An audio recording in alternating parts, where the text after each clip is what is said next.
জিতের আসন্ন ছবি লায়ন নিয়ে আনন্দবাজার অনলাইন কি জানালো? Hi, this is Hastolipi originals. এখন আপনাদের সাথে আসন্ন জিতের ছবি লায়নের সম্বন্ধে কিছু আপডেট জানাবো। এরকমই বাংলায় সমস্ত সিরিজ এবং সিনেমা সংক্রান্ত আলোচনা শুনতে এবং রিভিউ পেতে আমাদের এই চ্যানেলটা ফলো করে রাখুন। তাহলে চলুন ভিডিওটা শুরু করছি। Hastolipi originals, the ultimate filmy dose. Raihan রাফির পরিচালনায় জিতের আসন্ন ছবি লায়ন। এই ছবিটা নিয়ে আগে থেকেই কন্ট্রোভার্সি শুরু হয়েছিল, কারণ ছবিটার শুটিং আদৌ হবে কি হবে না তাই নিয়ে। এখন আনন্দবাজার অনলাইনের তরফ থেকে এই ছবির এখানকার প্রডিউসার শ্যামসুন্দর দের সঙ্গে যোগাযোগ করা হয়। তিনি বলেন এই ছবির কাজ অবশ্যই হবে এবং এই ছবির জন্য একটা জাহাজ খুব জরুরি, তাই জাহাজের জন্য এই ছবির কাজ একটু ডিলে হচ্ছে।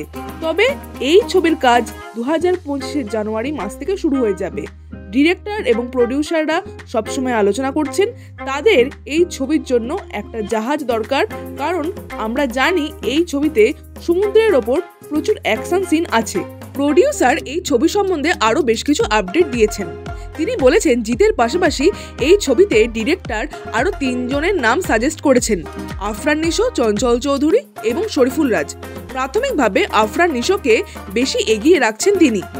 এই আফরান নিশোর সঙ্গে এই ছবির স্ক্রিপ্টের বিষয়ে আলোচনা করা হয়েছে এবং নিশোর এই ছবির স্ক্রিপ্ট বেশ পছন্দ হয়েছে। যেহেতু নিশোর 2025 রোজার ঈদে একটা ছবি রিলিজ হচ্ছে, তাই এই ছবি থেকে সরে আসতে তিনি বাধ্য হয়েছিলেন। কিন্তু এই ছবির রিলিজ যেহেতু দেরি হবে, তাই এই ছবির সঙ্গে যুক্ত হতে পারেন তিনি। এছাড়াও জানা যাচ্ছে এই ছবিতে 4টি গান থাকতে চলেছে এবং 4টি গানের কম্পোজ করবেন 2 বাংলার 4 জন মিউজিক ডিরেক্টর।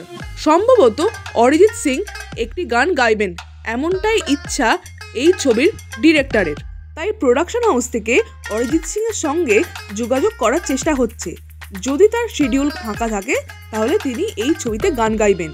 এই ছিল এই ছবির সম্বন্ধে আপডেট। তাহলে জিতের ভক্তদের লায়ন ছবি নিয়ে কিন্তু চিন্তা করার কোনো কারণ নেই। ছবি অবশ্যই হবে এবং 2025 কোনো এক সময় এই ছবি আসতে চলেছে। সব মিলিয়ে আপনাদের কি মতামত অবশ্যই কমেন্টে লিখে জানান, আর আমাদের এই ভিডিওটা লাইক করতে মিস করবেন না প্লিজ।